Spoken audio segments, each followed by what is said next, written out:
100% focused on only the things that were going to get me to success and nothing else. So I was 100% focused on training, nutrition, sleep, and managing my stress. Welcome to the Winners Find a Way show. I am your host, Trent Clark, and this is episode 19 with steeplechaser Ann Gaffigan, focusing the journey. Ann is a former American record holder in the 2,000 and 3,000 meter steeplechase, ran the steeplechase for the University of Nebraska, and she won the 2004 Olympic trials when the event was just an exhibition for the women. Ann retired from competitive running in 2008, co-founded the website Women Talk Sports, and also has owned and run her own web development company, Gazelle Incorporated, since 2004, and shares her journey to success and what she went through. I love her quote, "Focus on things that can bring success." You will not want to miss in this episode 1 of 2. Ann and I discussed the Olympics and challenges of being an exhibition year, career and passion, how she started her entrepreneurial journey, and managing stress and focusing on things that bring success.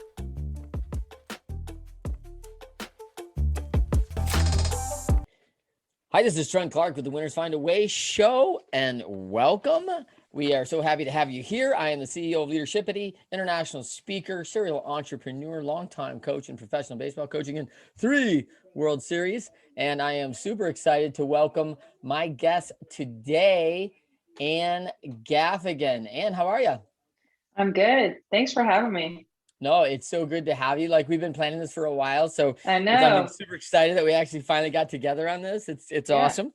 And first of all, tell them where they can find you. Where can people find you? I'm on LinkedIn, so search Ann Gaffigan, can't miss it. And I'm on Twitter at Ann Gaff, ANNGAFF. Okay, that's where you can find me most of the time. Yep, that's where they can find you. That's where you're hanging. Yep. Okay, cool. For the Winners Find a Way show, for our show, it is always about facing adversity, right? We're talking about, have you ever felt like your losses are mounting? You need to find a better way. You've been in a position and it's a struggle. And if you are looking to get out of that struggle, I think this is the right place, whether you're already an entrepreneur, athlete, business leader, looking to start your journey to being elite, this is the place for you. And Ann's going to help us because Ann has been through a couple adversities. Is that fair? Sure. Maybe more than a couple. And maybe more than a couple. Yeah. Amazing. Maybe more than a couple. So let's talk about meeting Ann Gaffigan. And for everybody, there's going to be a time at the end. So if you want to jump in with your Q&A, you got any questions for us, like please ask them in the chat. I'll watch it, monitor it, and we will do those at the end. So a few highlights I jotted down about Ann Gaffigan. Now, are you related to the comedian, of course, right? Yes. Our uncles are cousins. And back before Jim Gaffigan made it big, he would use the family reunion email list to send out emails about his shows he was going to do.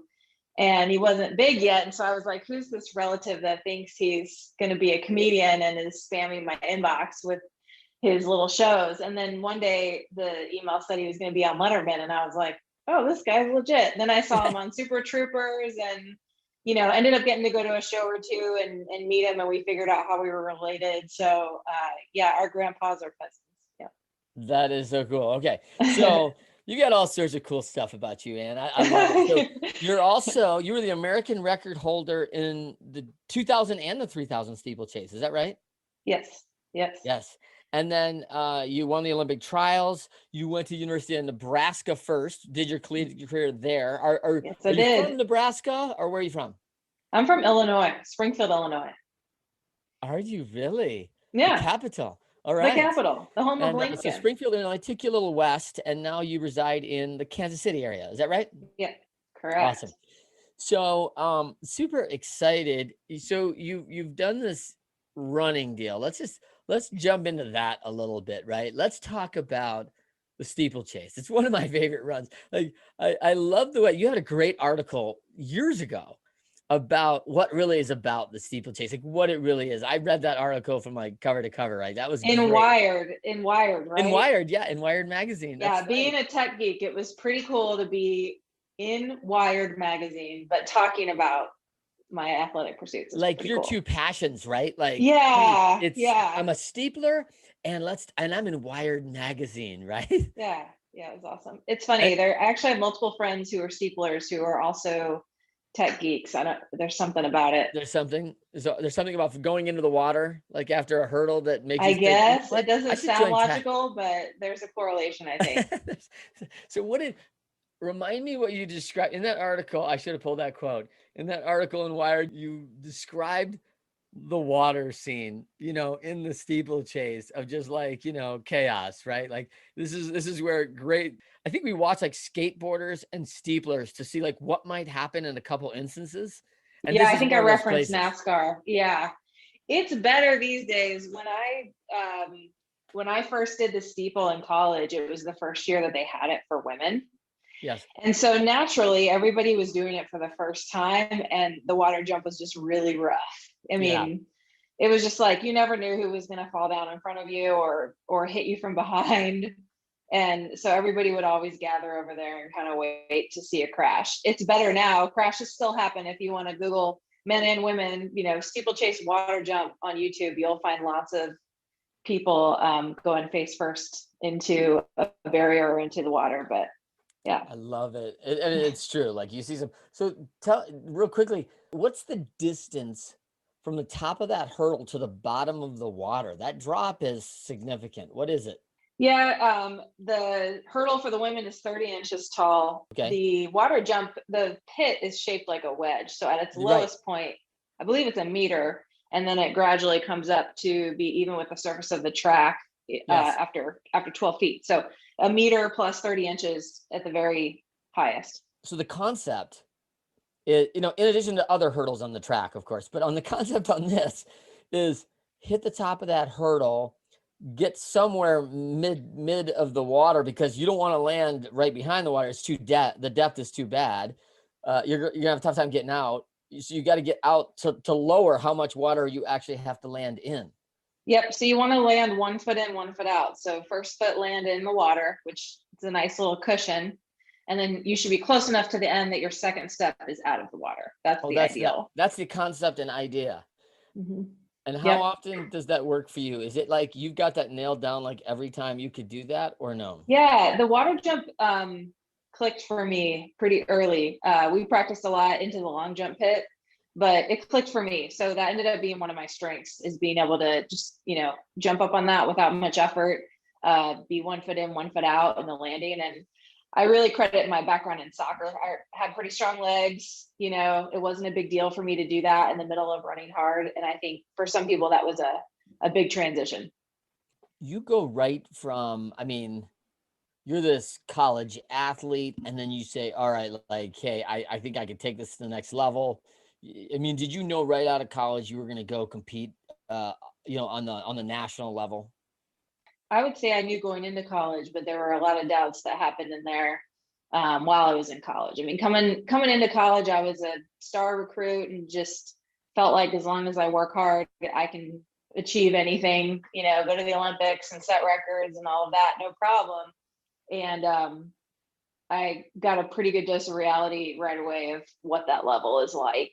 And I also dealt with just kind of some unknown reasons why I had some pretty bad seasons. Like I would get a cough and have it for months, or I just feel really fatigued and they wouldn't be able to figure out why. So it's the worst when you're not performing well and you can't figure out why, because then there's nothing you can do to fix it. So I really struggled between sophomore and junior years, especially, and coming into my senior year was like, I don't know what I'm supposed to end up doing here because I haven't done any of the things I planned on doing, and then was able to turn it around for my senior season. So I would say it wasn't until my last race of my senior season, which was the NCAA championships, that I actually was like, oh, this is not the end. I'm going to be able to keep competing. But until that point, I figured I was done. NCAA championships was going to be my last, and I wouldn't be competing post collegiately. So it kind of changed really quickly. Yeah. So now let's take that real quickly right to that next level, which is how long after you finished the NCAAs is the Olympic trials? It was 5 weeks that year, which isn't always the case. Okay. This year, the trials were only a week after NCAAs, I believe, but in 2004, I had 5 weeks. Okay. So so you were all trained, ready. Did you win the NCAAs? No, I got fifth. You got fifth, and Mhm. then went on 5 weeks later with all the former college players, runners, everybody, and you won the trials. Yep. I dropped 20 seconds from my time too. So it was 5 weeks put to good use. Yeah. What do you attribute that to? Many things. So I was on that trajectory, first of all. I had started the season and every single race was just figuring it out, getting better and better. So I was on that trajectory anyway. At the NCAA championships, we had a prelim and a final. And so we raced twice. And so obviously the second time you race, you're going to be somewhat fatigued. It also was over 100 degrees in Austin, Texas. So I knew that the weather was going to be better at trials. It was in Sacramento and it was in the evening. And I also wasn't going to have to run a prelim before. So I knew my legs would be fresher. I also, right after the NCAA championships, got out of a long-term relationship. And it was such that a big weight was lifted off my shoulders emotionally. And Mm-hmm. I was able to just really focus on what I wanted to do and not worry about, anybody else having a problem with that. And it's what I wanted. It's all I wanted to do. I was completely focused. And I was also back to myself of high school where I really dreamed big and believed in myself. It had taken the entire senior season to kind of get my mojo back. And so it was really a aligning of the stars for me. Was the male steeplechase run in the Olympics for years before that? Since the first Olympics, yes. No way. So Yeah. the first Olympics, the steeplechase has always been run. So let's Yeah. take you back to, and I'm gonna dive into the moment, right? We're gonna review it. We're not gonna relive it, all right? But like 2004, you just finished the NCAAs. You're fifth at the NCAAs. 5 weeks later, it's the Olympic trials, and this is it. And there's this question of whether the Olympics would approve this and put it on the program for that year. So you win the trials, automatically making you an Olympian for the event.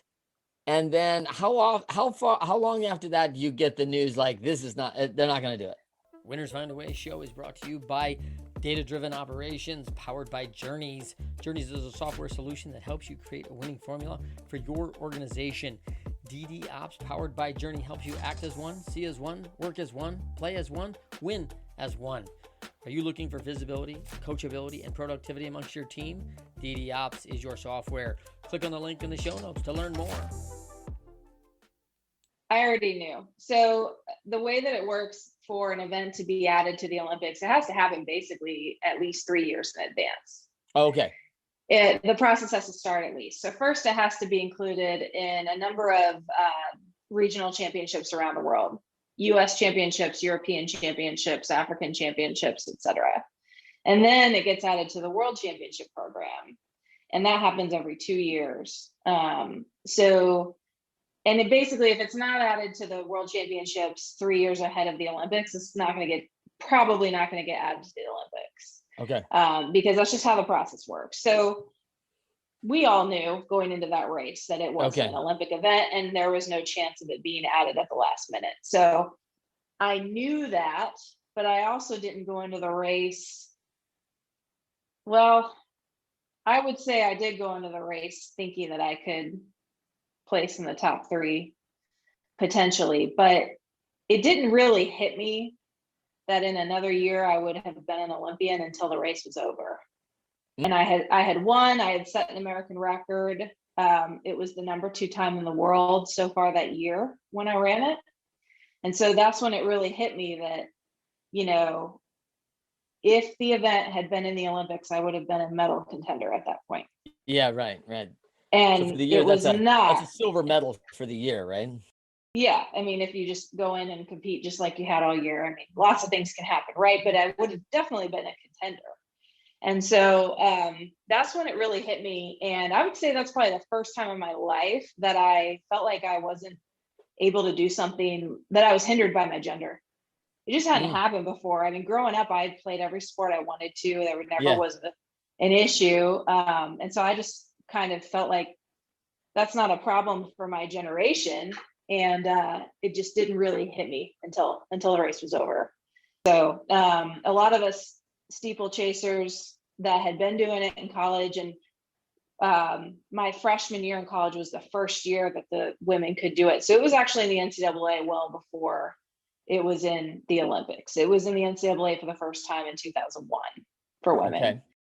It took another 7 years to get into the Olympics. So when do you find it's added in 08? Is that the year it's added to the Olympics? Yes, that was the first time it was up. So you find that it was out. approved in like 05, 06 is when it That's was right. approved. So you find out it's approved in 05, 06.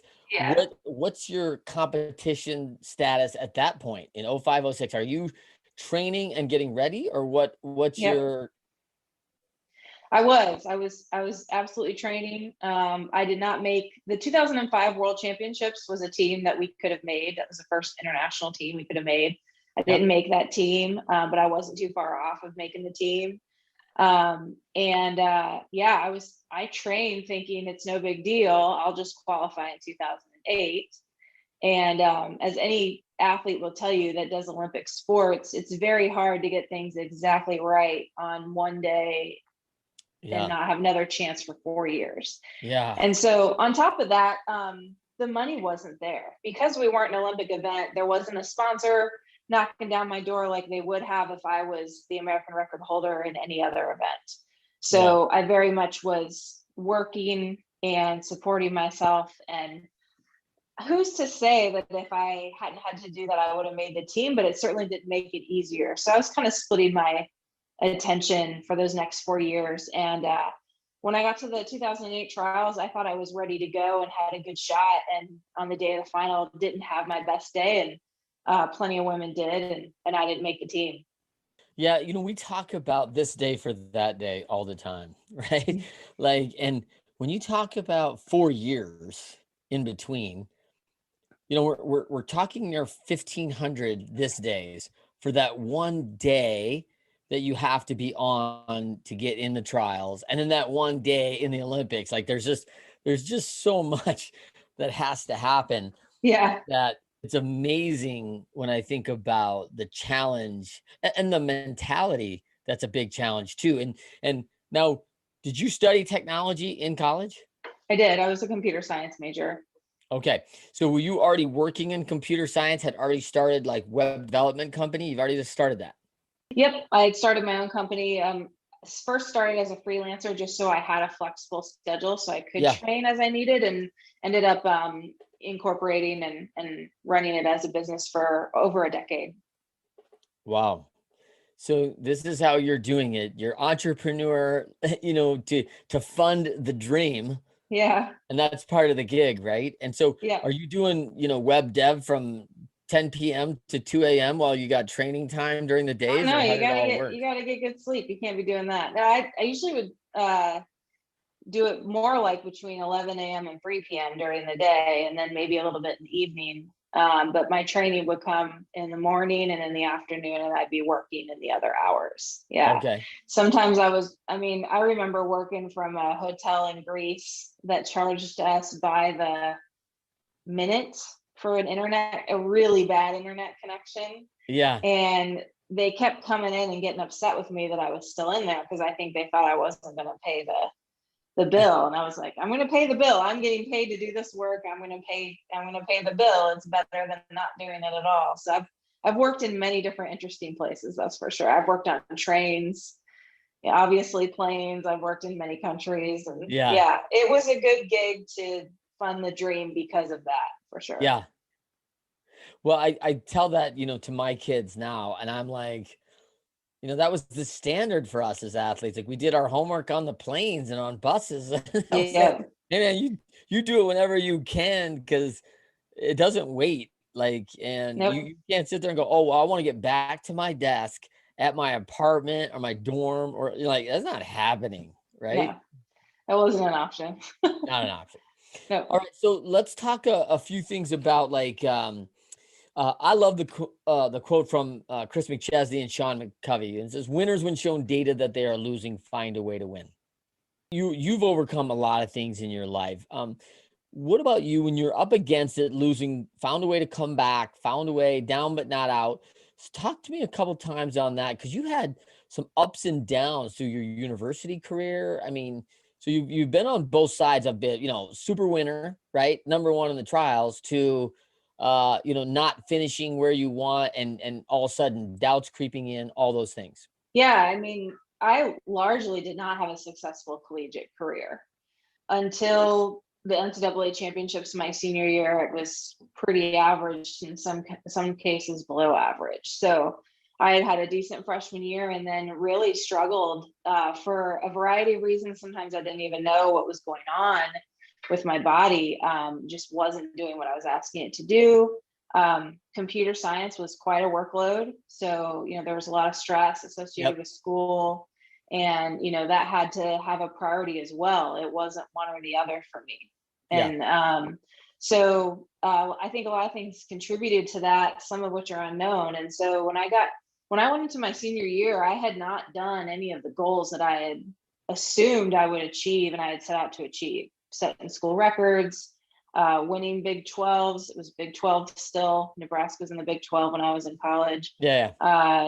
NCAA championships or even All-American. I hadn't even qualified for the NCAA championships yet going into my senior year, much less been an All-American or won.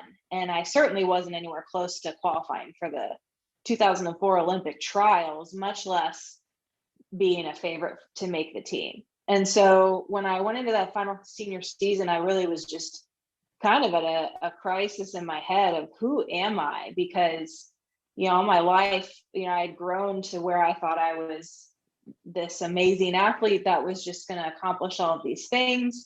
Everyone in my hometown seemed to know who I was. I was in the paper all the time in high school, and I was a really good student too. And I was supposed to go do big things. And here I was just really, really struggling. And so I thought to myself, you know what?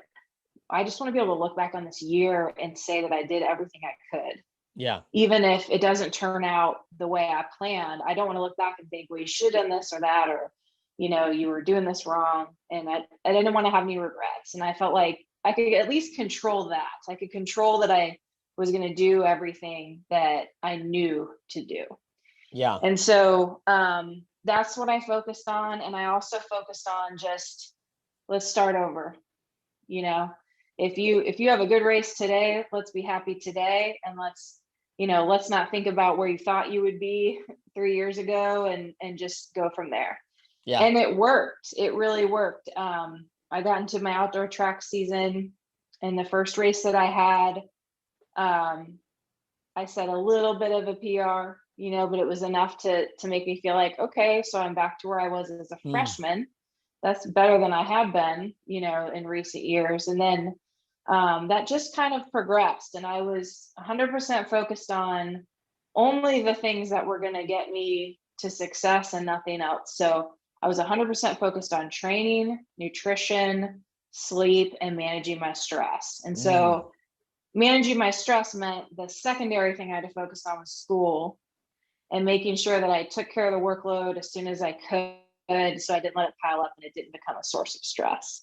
So all of those things, that was the only thing I focused on. I wasn't trying to focus on anything else really, and letting other things creep in. So it worked. And little by little, I was shaving time off of my PR. And then there was this awards event. We have a Student Athlete of the Year award event at the University of Nebraska.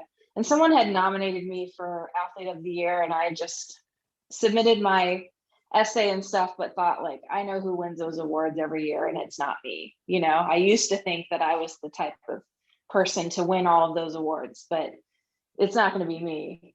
This year I'm not the one. And but I submitted the essay and did all of that, and went to the event and was surprised to hear my name called for that award. And I think I went up there and mumbled some kind of thank you. I was just so shocked. And it was really a turning point for me because it reminded me that I can be that girl that I thought I was when I was younger or going into college, and that other people thought that too.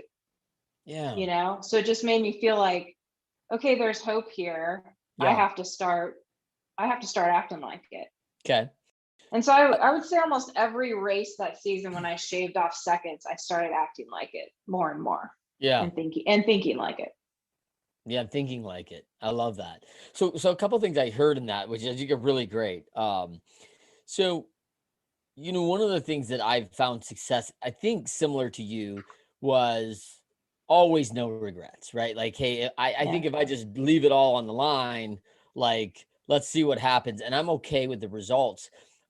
Which is in some people's eyes, that might be a lower of expectation, right? Like, because we set all the expectations, I'm going to be all conference, I'm going to win this title, I'm going to win that. You're like, okay, well, like, if I just put all those aside and do everything I can do, and let's just let it fall wherever it goes. If it's all conference, if it's fifth in the conference, like whatever it is, I'm going to leave it all on the line, and I'm going to focus on the journey, results, right? And I think a lot of people think that's lowering expectations, but I don't know if that's true, because I think it's just because people like you and I don't think we ever just like lower the expectation, like, oh yeah, well, I don't really care if I win or lose, right? Like, that's never going to be the case, right? Right. So, well, I'll tell you what, I think that sometimes setting those specific goals can be limiting. Because if I would have gone into the senior season and instead of approaching it the way I did, where I focused on the journey and instead focused on a list of goals, I don't think I would have put on my list that I'm going to win the 2004 trials and set an American record. That's right. Because it would have been insane to do that. And so instead I focused on the journey. And by the time I got to the trials, I had gotten to the point where I was letting myself dream about, all right, what if you have a pretty good day? What if you have a great day? Yeah. What if you have an out of this world day? And the out of this world dream was setting an American record and winning. I didn't tell anybody about it because I didn't want anybody to mess with my thoughts there. I was having fun thinking about it. So I didn't want anyone to bring me back to reality. Guess what happened?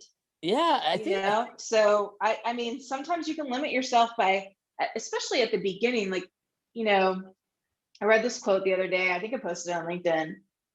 What you think is possible right now is a function of what you know right now. And so at the beginning of senior season, if I had set goals based on what I knew at that time, they would have been fairly limiting. Yeah. Come to find out, right? I didn't know that. I wouldn't have known that at the time, but it would have been limiting. So, I'm a big believer in evolving what you think is possible and just making sure that you're setting yourself up to be ready for whatever opportunity presents itself. Do all the things, be ready, focus on that journey, and then you never know what's possible. You're going to find out. You're going to find out. I love that. We have like a little system I've had for years called the growth positioning system. And when we, pro sports is all these trials, right? It's just trial, especially baseball, because you come in minor leagues, and I coached another Nebraska guy, Darren Erstad, right? And you go along these trials and tribulations, and it's really about being in position for the next opportunity is very important. And I think a lot of people are challenged with that because it's, oh, well, that doesn't fit my narrative or what my goal says or what my agent says I should be doing by the end of this year. What if I should make the all-star team, or if I should get a bump to this level from A ball to AAA, I'm going to jump AA. And like, wait a minute, like if you just go out and be the best you can be, you position yourself, and especially that mentality, once players would hit like that AA level or higher, you are one injury away from the major leagues, because they'll go like, oh, well, we got Gaffigan down there. She's great. And we got Trent. He's kind of an old guy at AAA. I'd rather go with young Gaffigan, who's got potential. We know what Trent has, but Ann could be the next 10, 12 years, And so all of a sudden they'll pass somebody to go with young talent and develop them a little bit there. And so you have to be mentally ready. So you're positioning yourself all the time for that growth. And I don't think organizations do it. I don't think individuals do it very well. And they don't see like, wow, am I ready for when it comes? And by being in that journey every day, I think as much as it helps you see opportunity, it also lets you know what's not opportunity. Like, hey, is this really where I'm supposed to be on my journey? Because that kind of looks good, but if I really did it and really thought about it, that doesn't fit my narrative and the direction I'm on. Right. Why would I bend the course here? Thank you for joining us for another Winners Find a Way show. I am your host, Trent Clark. If you love this episode, share this episode with your friends and follow us on whatever podcasting medium you're listening to. If you want more content from us, join us at leadershipity.com or the Leadershipity YouTube channel. You can find us on all the social media networks at either Trent M. Clark or Leadershipity. For our award-winning workshop, Win with Great Teams, you can find that page on LinkedIn as well as our corporate page, Leadershipity. If you want to win more, it starts with you today. Say it with me now. I have what it takes.